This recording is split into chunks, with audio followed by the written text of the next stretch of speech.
This thing on? This thing is on. Yes. I'll tell you guys a little bit about myself. I am half Mexican.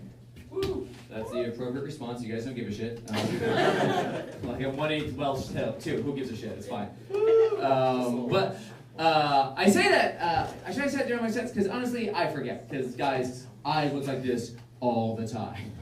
Like I didn't put on whiteface today because it's coming to rendezvous.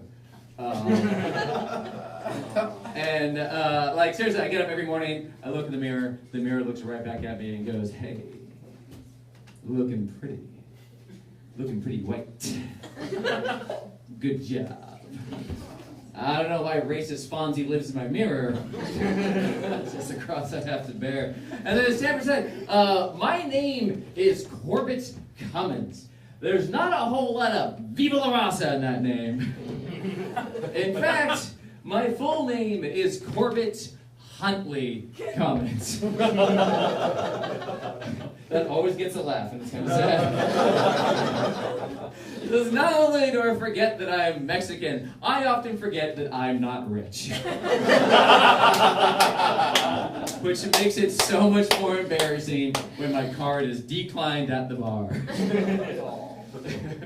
Oh no, did you not see the name? It's Corbett Huntley Cummins. I'm sure it'll go through next time. No, it won't. I'm just constantly confused by things. Like I'm not really good at being straight. Like I passed the class with like a C, but I'm not getting any letters of recommendation for anybody. Case in point, pants I'm wearing right now, I bought from the men's section of Forever 21. Other than you two, how many people here knew there was a men's section in Forever 21?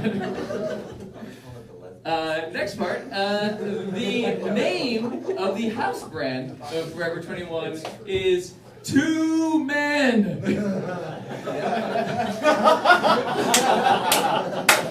That's what I have cradling my buttocks right now. Two men. So comfortable. So it should be surprising to nobody that I'm currently engaged to a lesbian.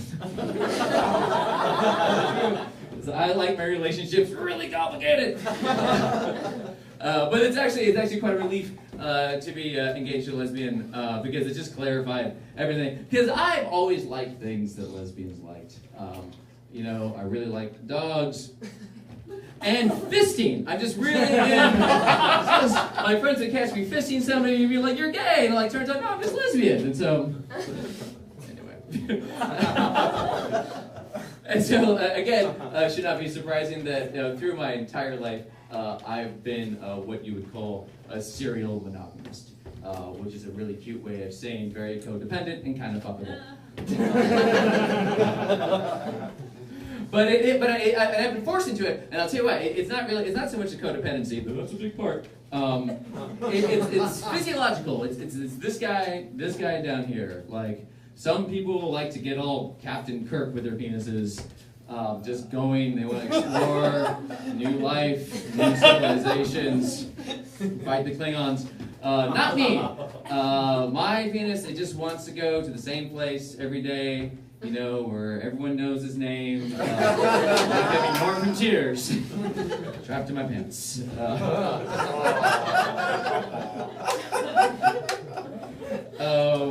I've been doing comedy for a while, so I've grown. I love studying language. One of my favorite words right now is the word insipid. I love that word because it describes somebody using the word insipid. Another one of my favorite phrases. I love this phrase. It's so powerful. There's three perfect little words. It can start a relationship. It can end a relationship. Of course, I'm talking about the phrase, "Suck my dick." I love that phrase because it's so aggressive, but you never say it when you really mean it. You sure as fuck do not say it when you're about to get your dick sucked. Because when you're about to get your dick sucked, the best thing for you to say is absolutely nothing. Because if you have already talked your dick into someone's mouth, you've already won the poetry contest. You're about to say something real stupid, like hand me the remote.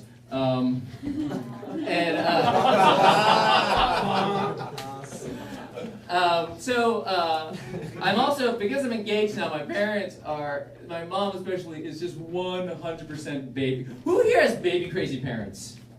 Nobody? Good. Bless you all. Bless you all. Just me? Great. Fine. Marry a lesbian. Maybe that will happen for you. Totally baby crazy. And I got in this argument with my mom. Same argument we've always been having. She wanted me to get my girlfriend pregnant, and my girlfriend didn't want to get pregnant, so I thought that would be rude. And then I was like this. I was like, hey, Mom, how about this? I could adopt a child, and then you could have an adopted grandchild. And she beamed right back at me with, Corbett, there's nothing like holding your own DNA in your hands. And I was like, Mom, I have my own DNA in my hands just about every night. Not the cure for loneliness. I'll tell you that right now. I'll tell you, that's such an old joke. I've been saying it for years. I said it one night. This comic came up behind me and said, the reason Corbett can't get his girlfriend pregnant is because he's too busy fucking other guys. Which, that's rude. That's rude. That's rude. But I was not insulted at all, because I'm sorry. That is the most badass form of contraception I have ever heard of. What would you rather do? Wrap your dick up in some sort of soggy balloon? Or are you going to saddle up like a Roman general and use another dude? Thank you very much.